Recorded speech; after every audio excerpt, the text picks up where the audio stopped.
Well, hello there, and welcome to another edition of Johnny Davis Live. That's right, we're here today on this Friday, June the 12th, 2020.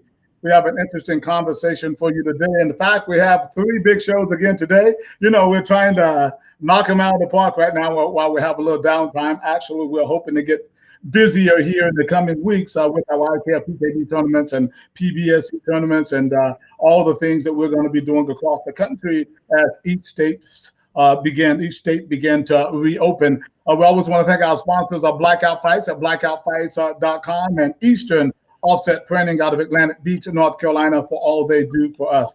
Today, we're going to be speaking to none other than Mr. Jeff Grady.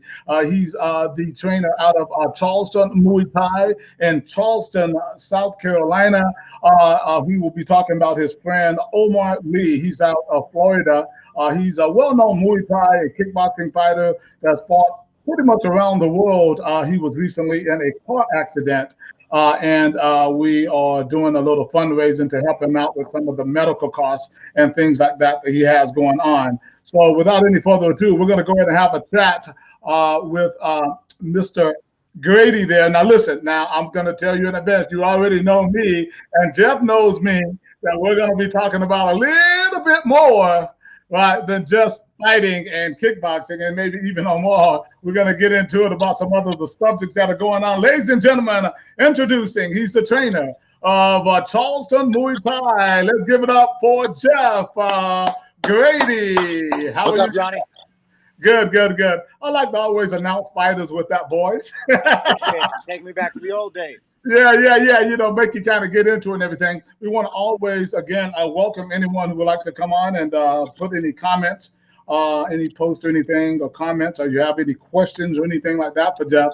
Feel free to just type them in on our comment line, and we'll be more than happy to forward those questions. We always want to give our sincere condolences to all those who may have lost someone during this COVID-19 era, if you will, because it certainly has claimed its own era in this time. So, Jeff, for those people who might not know exactly who Jeff Grady is, tell us a little bit about yourself. So like you said, my name is Jeff Grady. I run Charleston Muay Thai down in Charleston, South Carolina. We are a Muay Thai and boxing gym. We also dabble with a little bit of fitness, and that's pretty much it. Right. How long have you been in the game there, Jeff? So I've been training about going on 6 or 7 years. Most people know my first year of training, I lived in Thailand. That's where most of my fights were, and now I'm back here. My gym here has been open about a year, give or take. COVID kind of closed us for a little while, so we've been open about 14 months, something like that. But I've been training in the Charleston area for about 5 years. Right. You have a pretty successful gym. I heard you mention the other day that your gym was actually doing pretty good. Tell us a little bit about the post reopening of COVID-19. Yeah, so obviously we had to shut down when everybody else did, and then we actually got the okay after speaking with Consumer Affairs to open slowly and kind of do things with guidelines in place, and then they kind of extended the guidelines as far as what we're allowed to do. And now, ever since we have been open, the gym has been absolutely crazy. Wow. We have been averaging, honestly, 4 or 5 new people a day easily. Wow. And that goes for people signing up as well as people taking classes. I think most people are tired of sitting around and are looking for a way to get back to some form of normalcy. Right. And so is it pretty diverse there and the kind of people that are coming to work out now? Is it just Yeah, kind absolutely. I would say one thing that's pretty interesting is this week might have been the craziest week we've ever had of with wow. people just coming in asking questions, asking what we do, wanting to see the gym, taking classes here and there and stuff like that. But it's been almost all I can do is to handle all these new people, which is a What would you great say, problem to have. what would you say about the way your gym is different now? Maybe it was that way before in regards to the COVID-19 and the sanitation process that you were doing today. How different is it now than it was before? So one of the things that I have done personally, I can't speak for everybody else, but we have a company in Charleston called Max Ozone, and what they Mm. do is they come in the gym and they spray sanitizing spray all over the entire gym, which has a negative charge added to it. so it clings to everything. Then we also have been using an ozone machine, which is an Wow. O3 machine, which Wow. nothing can survive in O3 once you add an extra molecule. So we run all our pads and all our gloves and all our equipment through this ozone machine once a week. And we also have the gym professionally sanitized once a week, on top of everybody spraying their pads off after every session, sanitizing pads in between use, hand sanitizing in and out of the gym, and things like that. We have definitely had to take a step up in our cleaning, and we already cleaned a lot. Right. What would you say if you had that direct line to the governor right now of North Carolina, maybe some of these other states, about gyms reopening? What would you say to him and about probably how important it is for these gyms to go ahead and get open now? So one thing that I think that I noticed very quickly was there seems to be a solid lack of knowledge about what happens in these gyms. For Right. example, I Right. have a chemical grade cleaner, and for those that don't know, especially martial arts gyms, you cannot get what is referred to as a triple cleaner in the stores, something that kills bacteria, Mhm. fungus, and virus. Right. However, you can get that online. And so Mhm. my cleaner that I ordered over a year ago says on the bottle kills all types of coronavirus, Wow. including canine coronavirus, human coronavirus, and SARS related coronavirus. So Wow. I would say, hey, I just want the governor to know that even before coronavirus was a big thing, it was obviously a thing. I had already been spraying my gym from corner to corner with something that on the bottle says kills coronavirus. Are the grocery stores doing that? Right. I don't think they are. You know, Right. they're cleaning, but they're not going through after every time somebody comes in and spraying a cleaner. This little bottle right here, this blue stuff actually kills coronavirus. And Wow. we have been spraying it in our gym for a year. And Mhm. so we were almost ready for this. We were almost ready for something to come along like this, that I was like, well, at least we have had these cleaning procedures in place for a Right. while, where I know other places haven't. I know Globo Gym is not using a triple cleaner after everybody comes in. I'm sure they are now. Right. But martial arts gyms, because of staff, Right. raining, have been Always having been to take right. care of this pre corona. So we were almost better equipped when this happened. And that's why I think so many people are frustrated that the gyms are still shut down. We have cleaning procedures in place. We have. So let us do what we've already been doing. Right, right, right. Well, I certainly hope the gyms get open really soon. Obviously, we want to keep our eyes on the COVID-19. It's a real thing. For People sure. are getting sick from it. Some people, obviously, several people are dying from it and all. And I know you give caution for those people with underlying medical conditions. Hey, if you have those, stay away. And all, but we have to live, we have to eat, we got to do business. I think that at first, I think a lot of it was about not understanding and knowing about it. And it was like fighting a fighter in the dark, For right? sure. You don't know what they're going to come with. Now we have a better idea about it. So I think that, if they're letting other salons and things like that open at 50%, hey, I think a lot of these gyms in North Carolina and other places would love to open at 50%, because the facilities are big and you can still get enough business in there to maintain, good business. Would you agree with Absolutely. that? Right, And right. so another thing is, Mhm. in if you go to a weightlifting gym, we're using the same weights. In order to work out in a gym, a martial arts gym, you're almost wrapping your hands and putting them in a glove, literally. Right.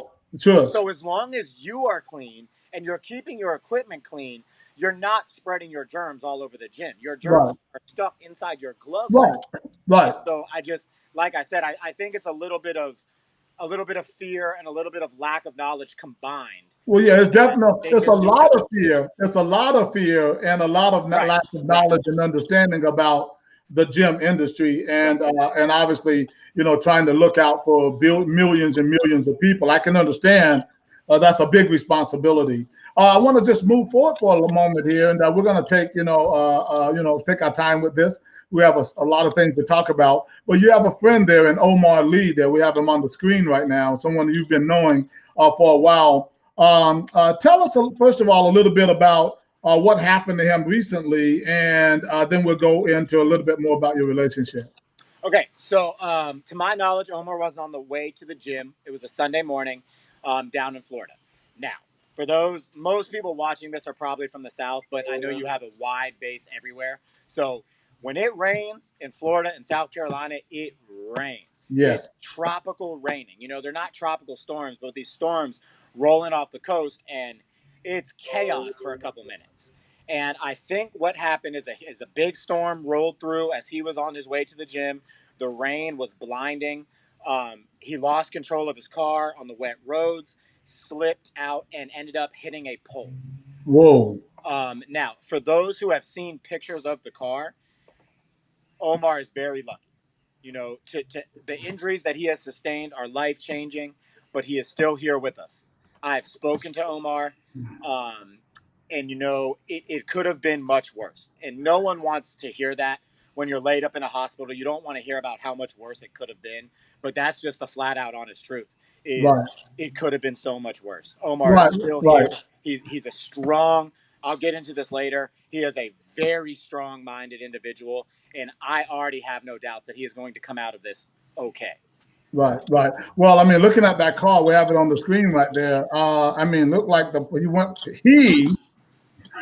he went right into the pole. Yes, and You when know, I saw, yes, I agree. yeah, yeah. It looked like the pole hit right, just side swiped that pole and went right into the passenger side. And it's amazing how you can even survive on that. He's I lucky to be agree. alive. I know that he's was in the hospital and everything, and he might be even watching the show today. He is cognizant. He's aware. He's alert, and things like that. Tell us about some of the injuries that occurred to him that you may, if it's okay. I don't. Hopefully, it's not a HIPAA issue. Yeah, no, I don't think so. But He had sustained some broken ribs, unfortunately, in a broken pelvis and an injury to his femur.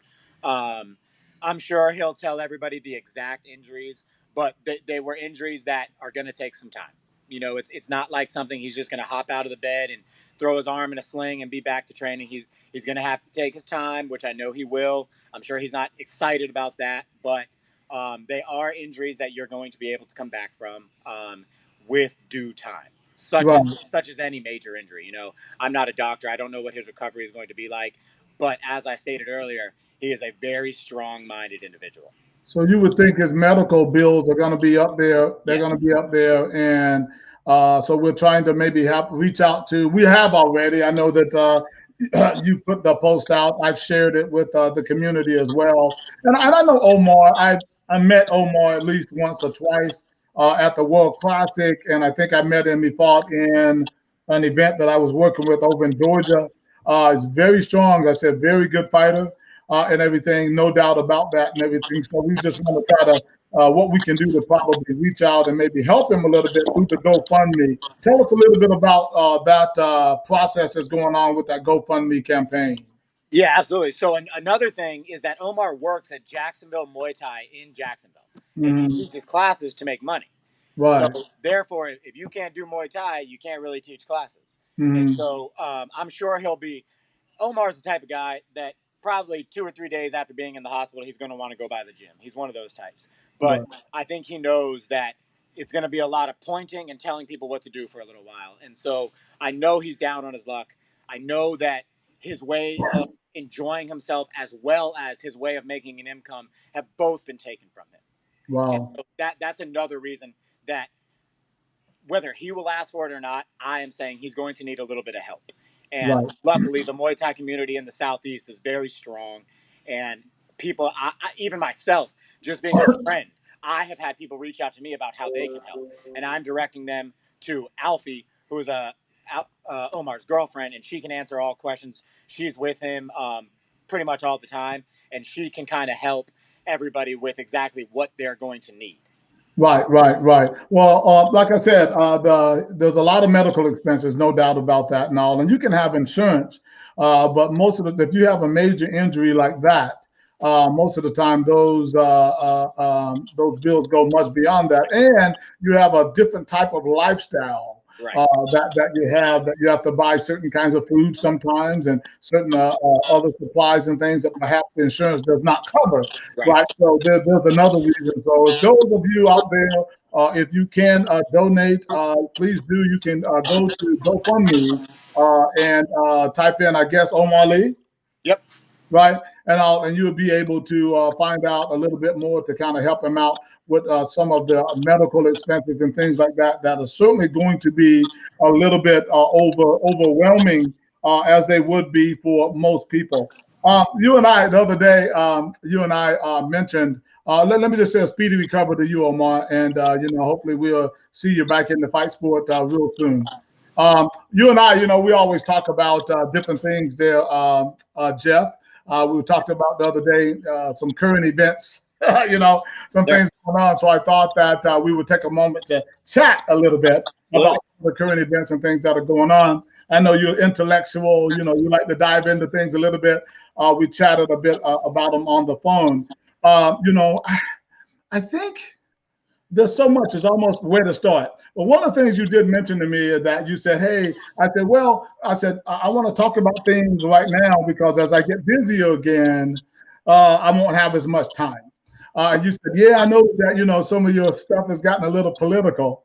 And I kind of refuted that. I said, well, they're not so much political.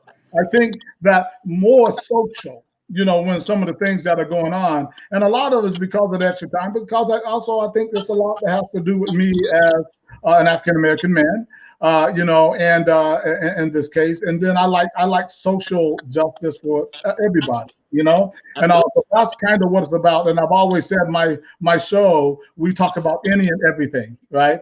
So I wanted to kind of tap into a little bit. You alluded to the fact that you had some African American fighters or something at your gym, right? And that you guys been having conversation about things. Give me an idea of what some of the conversations you've been having about, like Mr. George Floyd and Mr. Ahmaud Arbery and people like that. Things that have happened recently with the killing of these men. Right. So one of the things that really stood out to me was about a week, maybe a week or two after the Ahmaud Arbery shooting. Right. I was driving to the gym through my neighborhood, and there was a young African American running down the side of the road, and it was Anthony Brown.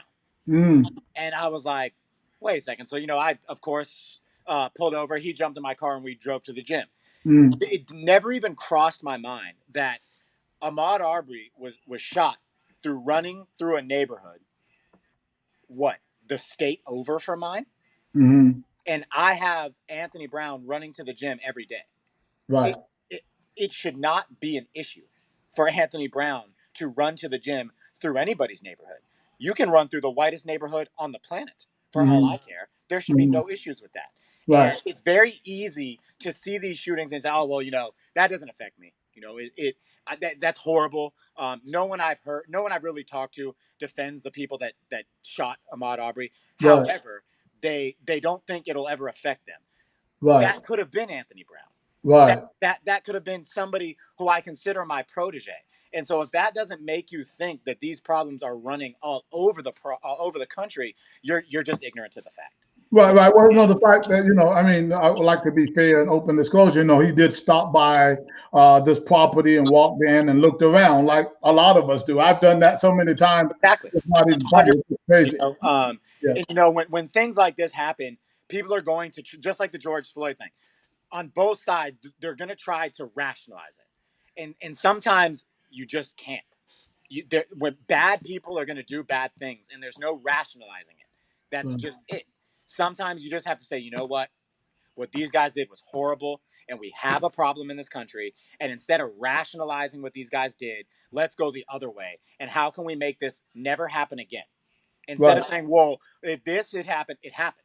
So let's say, okay, what can we as human beings, as a white male in America, what can I do to make sure that that never happens again?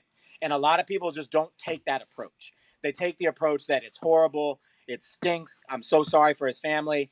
Now back onto my day. And it's just not time for that. It's time to sit down and think about if you're contributing to either side. If you're contributing to the side of justice, or if you're contributing to the side that looks the other way when these things happen. It's time to almost look inside yourself. You know, one of the things that I did is some of the younger African American kids in my gym, I sat them down, and posting on Facebook is awesome, and it brings awareness to what we're Right. doing, but so do face to face conversations. Right. And back a while ago, there were protests in Charleston, and I wanted to speak with the young men in my gym before they went out in the protests. Mm. And I basically told them, protest, do whatever you want. However, you have a responsibility as being trained, as to be almost a protector in that situation. Right. And you go out there and things get violent. You do not turn violent.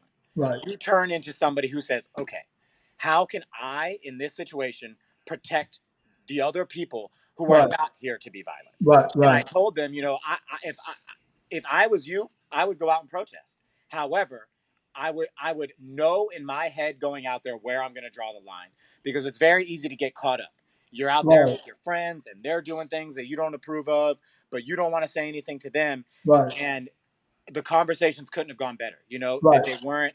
They were smart, intelligent conversations about the problems going on. And I think most people know the difference between protesting and violently looting. And Yes. so I hope I don't so. think I think that even though I said it, they didn't think that I thought they were going to do that. It Right. just, I always say to my fighters and to my friends, awkward conversations get things done. Yes. And sometimes you just need to have an awkward conversation and ask your African American fighters if there's anything you can do for them. It's their time. It's not time to talk about other things. This is what's happening right now. Well, Just like, let yeah, me go ahead. insert there for a minute, Jeff. That's good information you're putting out there too, man. I want to ask you. You said a couple things about you feel like that you have a responsibility to speak out as a white man in this country. Is it do you think it's the white community's responsibility to change this thing? Or does it lie in the hands of both? Is it everybody, or is it particular because Africans were brought to this country under certain levels of condition for a certain reason and have been systematically discriminated against, in particular by the white community? Do you think it's the white community to change? I know there's things to change in the African American community, no doubt about that, right? But do you think that it's upon the onus or whatever of the white community to look at themselves and say, it's time for me to make a change? The easy answer is yes, flat out. There's a very famous saying I've heard that people laugh when they hear it, but if you really think about it, it's Mm. unfortunately true. And that is, the world was at peace till the white man got greedy. And everybody loves to say, "Oh man, come on!" And then I say, "Why don't you think about what I just said? Why don't you think about how history unfolded?" And yes, to agree with you, there are problems on both sides, just like any problem. There's always going to be issues on both sides.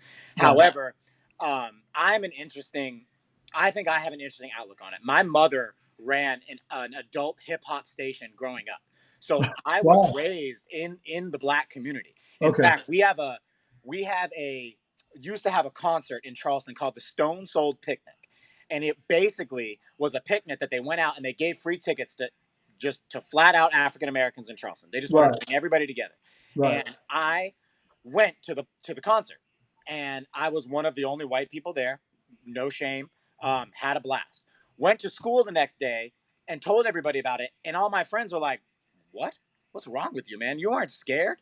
And right, I was legitimately confused, scared about what? right, And they're right, like, "Man, like, do you think they wanted you there?"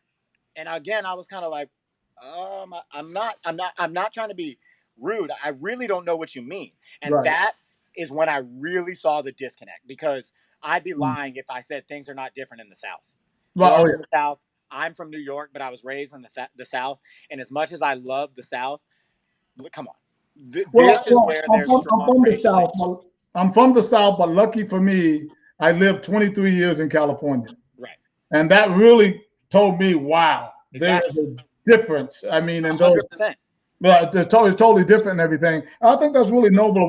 What do you think about the idea that in the George Floyd case, that now after he's buried, that I see some posts where people putting up talking about his criminal background, and they try to somehow justify the execution of this man in that way by his criminal background, and try to somehow look over how he actually died. Listen, this is a weird statement I'm going to make. But he probably wouldn't be dealing with the police, ideally speaking, if he was not maybe in maybe that category. If Right. you know, doing maybe some things that maybe police officers might have to address. Let's call it like that. Right. So, but at the same time, police officers, respectfully, and I respect police officers, good ones, they have an obligation, right, to protect and serve, Right. right, and not just be bullies, Right. right, and all. But when after he's dead, we have some people that are coming up now saying, "Oh, he was a criminal." Well, I mean, that's the police's. I'm not saying he was a criminal, but he had a criminal past. Right. Why are we martyring him? Well, we're not martyring his criminal past. The martyring part comes in because of the way he died. Right. What are your thoughts on that? Um, a couple. So one, you know, I always find it funny when people do that because I Funny, sure hope, funny, not funny. Right, right, funny in the sense that I sure hope that these people that are sharing these stories about him being a criminal and so forth. Okay, let's dive into your life. Let's go. Let's talk about what you've done in your past. right, It's so easy to paint him as a criminal when your past right, isn't out there for everybody to right, see. You know, and one that just goes back to me thinking that people try to rationalize it. They don't want to come out and they don't want to admit they're racist, so they rationalize that. Oh well, but no. Listen, I didn't ask you about his past. I right, don't care about his past. I'm talking about what I saw on camera because that's all I know about. right. I don't know what he did. I've read what he did and this and that, but I didn't see that. So for me, it's very hard for me to comment on something I know nothing about. I've always Yeah, said that. I'm very outspoken and I'll talk about anything. But if I don't know about the situation, I will tell you flat out, I don't know. I don't have anything to say about that. But here, I mhm, think it's just easy for people to say, no, the world is not that bad. There are not white people out there looking to kill black people because that guy was a criminal. It doesn't matter. right, I'm sorry. right. People have criminal past. Some Yeah, of my members have criminal past. You think if they died, I'd be like, well, what about right, what he did 2 years ago? No, right, that's right, crazy. And that's right. just honestly, that is just a way to make white people feel okay about what happened. Yeah. Call it what it is. Right. You know, the last few weeks I've had some amazing guests on, you know, and white and black, if you will, and just had some major perspectives. And you know, a lot of the people in the Muay Thai kickboxing community, I am amazed at the wisdom and the knowledge that some of you guys have, and that you're so openly willing to share. And I personally appreciate it because those are the kind of conversations I want to have. I was a little thrown through the other day. I saw somebody put Jeff on Facebook about the picture of the guys. They were mostly African American, for what I could see. They had masks on, had a big sledgehammer, knocking down the drive through of a Wells Fargo bank. Did you see that where they were just hammering? Yeah, yeah, And I'm like, that is probably the most stupid thing I've ever seen in my entire life. Number one, but the way this person is in the martial arts community. My question for him was that, okay, so he said, why is this okay? That's what he said. I'm like, the question is, why are you asking, is that okay, when you know that is not okay? The underlying statement and what he was trying to present, in my opinion, was that all black people are criminals. Look at what these people are doing. right. As opposed to, why are you asking, do they need to be in? They're thugs. Those people who, I don't care, white, black, green, yellow, purple, I don't care. If you are breaking into a Wells Fargo bank, you are a criminal, right? And Fact. also, why would you ask the question, do you think, why can these people get away with this? Well, I don't know. Ask the police department why they're getting away with it. But don't act like all of a sudden, just because they're black and all of this is going on, that now it's okay to do that. No, a criminal is a criminal. But people try to race bait. They try to throw Sure. the racial content in there and try to make things seem as though these people are like this. And in doing stuff like that, what they're doing is again baiting the race issue and trying to make a group feel that they are look at people as though they are less than. Anyway, didn't mean to take that whole thing. You're pretty level-headed, Jeff. I wanna ask you, the Muay Thai and dealing with people the way you have that helped in your Oh, for sure. perspective of people? For sure. I was telling somebody the other day that, you know, I don't think people in America know what it's like to be a minority, especially being a white boy. So when I moved to Thailand, for those that do not know, when I moved to Thailand, I moved there with a friend, but my friend, whose name was Justine Kish, was a world champion in Muay Thai. I did not move there with her. She was doing her own thing. She just kind of Mhm. showed me around. Right, So I instantly became the minority at the Thai gym. I right. was one of the only Americans, and I Mhm. was a white boy. So these guys from Thailand, these guys from Holland, from the Middle East, all these fighters would come over, and we would spar, and they would beat the crap out of me. And I Wow. did not know why. And then I realized, oh, it's my white skin. So I had a chance to be like, well, that's what it's like to have people flat out treat you like crap because of your skin. So yes, it was the Muay Thai, but it was also living in a third world country, because I think Americans have this idea that when you go to another country, they love you because you're American. Right, That is false. Let me tell you that. Most of the time, it was like, "Oh, you're American," not, "Oh my God, you're American." And so I slowly started to realize, like, okay, I'm almost being discriminated against for being American. So I right, got a tiny itty bitty inkling look into what that's like, and so that is what I think helped me. Is that right, I realized, okay, that's how it feels to be treated differently based on something I cannot control. And it very right. much opened my eyes to the subject. Right, right, right. Yeah. I mean, that's what I'm saying, that the fact that you lived there, you saw that, people will indeed treat you differently. Oh No yeah, doubt and about that.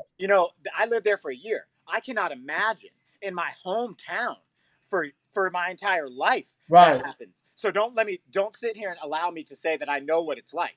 I said I right. know 1.5% of what it was like, and I did not like it. So when it's full on from every direction, from the police force, Mhm. and we're talking about the police force. That's one itty bitty little problem of the racial injustices in this country. We Right, haven't gotten into other forms of discrimination. And so again, this is a major conversation to have, and we're right. scratching the surface, and we're Yes. already pissing people off. Yeah, yeah, of course. And I'm unfortunate because my goal is to try to solve problems. And I think communication is really important. I think it's huge. I think dialogue is important. I think what we're doing now, believe me, the hundreds of people that maybe thousands that will eventually see this, hopefully maybe to make them do a little introspect and think about things. I want to change gears just for a second there because I saw you post on another person's post just the other day regarding the Confederate flag. Oh, Now, yeah, yeah, yeah. I told you, Jeff. You know me, man. I'm not controlled out there. I see what people are saying. Now, I want to be clear that what you think about people and who flaunt that flag. I had a situation the other day where I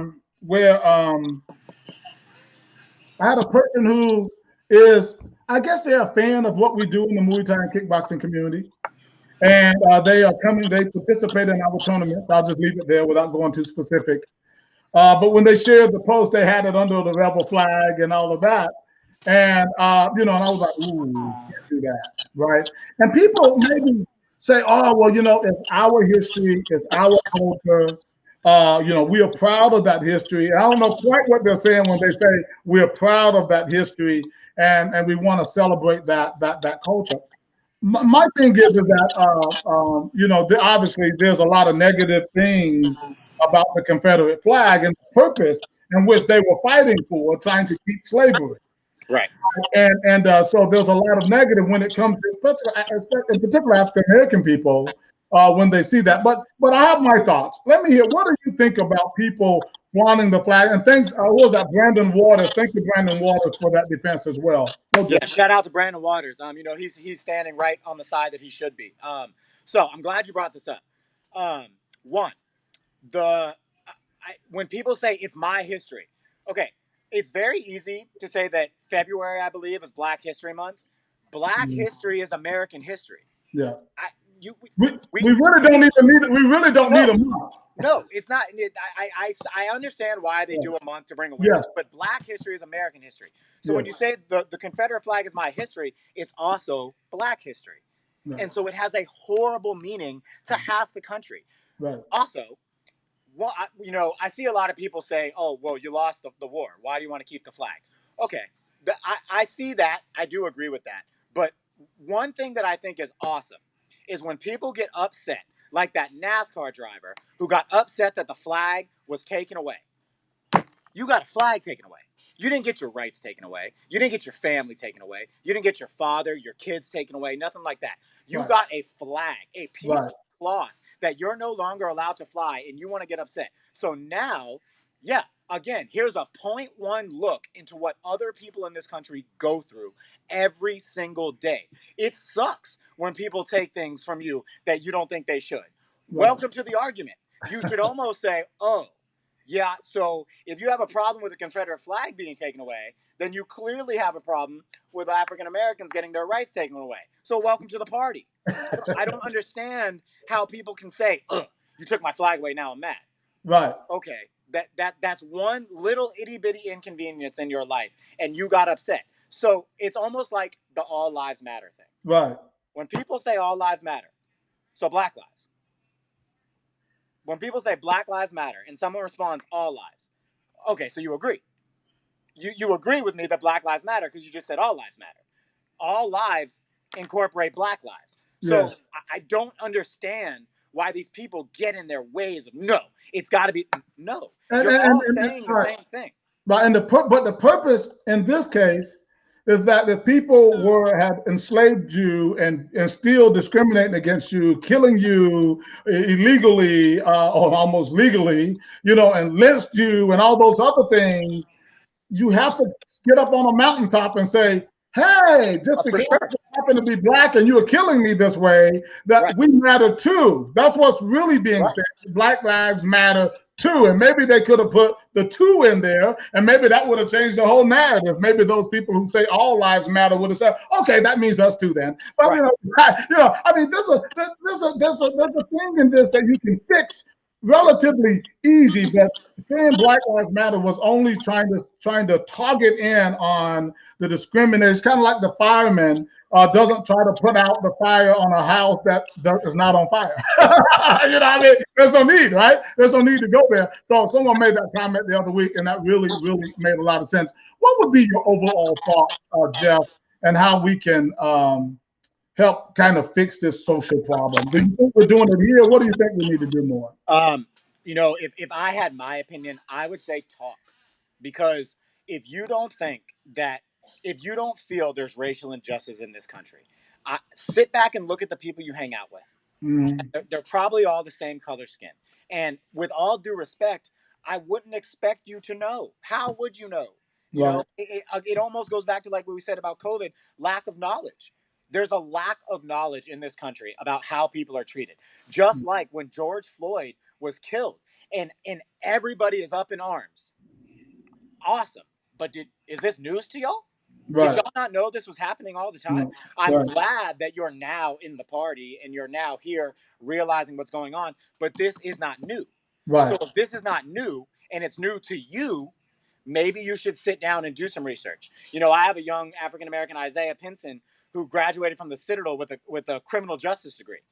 Him and I have had very in-depth conversations. We've Right. had some awkward conversations where we did not see eye to eye. And after the conversation, we left not seeing eye to eye.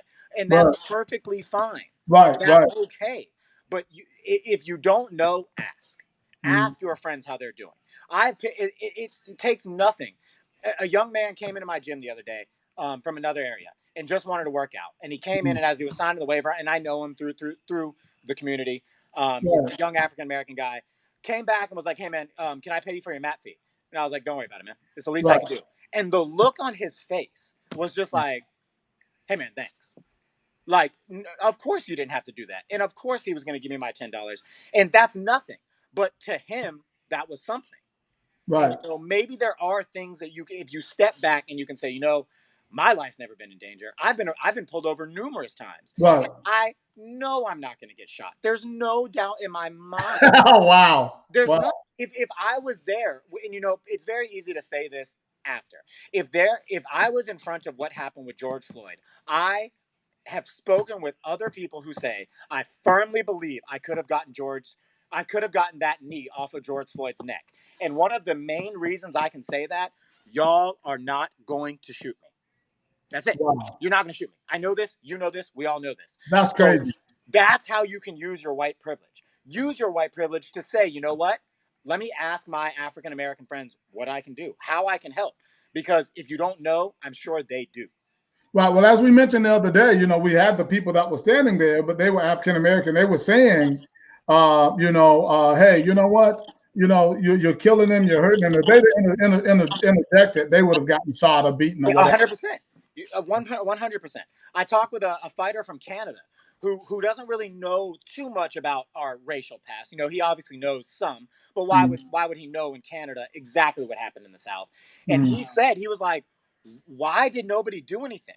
And it's very easy for a Right. trained Right. Yeah. artist to be Yeah. like, first off, by the time I got to him and got your knee off his neck, you wouldn't have had your gun off your holster. Let's be real.